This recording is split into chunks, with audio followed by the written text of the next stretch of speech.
ಇಂದು ವಿಷ್ಣುವರ್ಧನ್ ಅವರ ಜನ್ಮದಿನ. ಅವರ ಸೂಪರ್ ಹಿಟ್ ಚಿತ್ರ ಬಂಧನದ ಬಿಡುಗಡೆಯ ಸಮಯದಲ್ಲಿ ಎದುರಾದ ವಿವಾದಗಳು ಒಂದೆರಡಲ್ಲ. ಚಿತ್ರದ ಪ್ರದರ್ಶನವನ್ನ ತಡೆಯಲು ಹಲವು ಪ್ರಯತ್ನಗಳು ನಡೆದವು.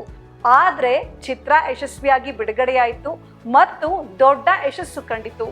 ರಾಜೇಂದ್ರ ಸಿಂಗ್ ಬಾಬು ನಿರ್ದೇಶನದ ಈ ಚಿತ್ರದ ಬಿಡುಗಡೆಗೆ ಸರ್ಕಾರದಿಂದಲೂ ಸಹಾಯ ದೊರೆಯಿತು.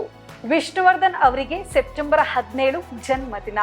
ಈ ವಿಶೇಷ ದಿನವನ್ನ ಫ್ಯಾನ್ಸ್ ಅದ್ದೂರಿಯಾಗಿ ಆಚರಣೆ ಮಾಡ್ತಾ ಇದ್ದಾರೆ. ಈ ವೇಳೆ ಅವರ ಹಳೆಯ ಘಟನೆಗಳ ಬಗ್ಗೆ ನೆನಪಿಸಿಕೊಳ್ಳಲೇಬೇಕು. ವಿಷ್ಣು ನಟಿಸಿದ ಸೂಪರ್ ಹಿಟ್ ಚಿತ್ರಗಳಲ್ಲಿ ಬಂಧನ ಕೂಡ ಒಂದು.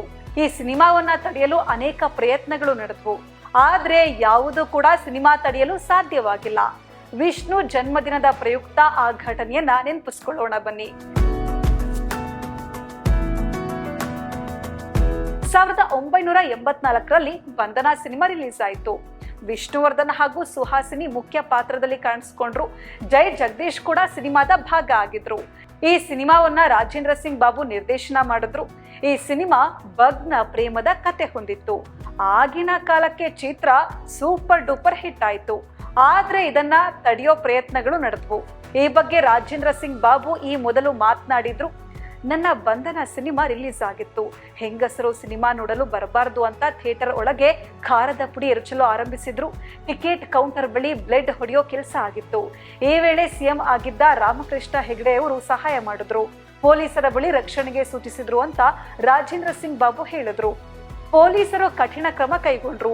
25 ಜನರನ್ನ ಬಂಧಿಸುವ ಕೆಲಸ ಕೂಡ ಆಯಿತು. ಮೈಸೂರಲ್ಲಿ ಕೆಲ ಕಿಡಿಗೇಡಿಗಳು ವಿಷ್ಣು ಕಟೌಟ್ ಸುಡೋ ಕೆಲಸ ಮಾಡಿದ್ರು. ಆದ್ರೆ ಯಾವುದೇ ಪ್ರಯತ್ನಗಳು ಯಶಸ್ಸು ಕಾಣಲೇ ಇಲ್ಲ. ಸಿನಿಮಾನ ಯಾರು ನಿಲ್ಲಿಸೋಕೆ ಆಗ್ಲಿಲ್ಲ. 25 ಸೆಕ್ಟರ್ಗಳಲ್ಲಿ 25 ವಾರ ಸಿನಿಮಾ ಪ್ರದರ್ಶನ ಕಂಡಿತು. ಇದು ಸಿನಿಮಾ ಮಾಡಿದ ಸಾಧನೆ. 25 ವಾರ ಆ ಕಟೌಟ್ ಹಾಗೆಯೇ ಇತ್ತು. ವಿಷ್ಣು ಬರ್ತ್ಡೇನ ಅದ್ದೂರಿಯಾಗಿ ಆಚರಣೆ ಮಾಡಲಾಗಿತ್ತು.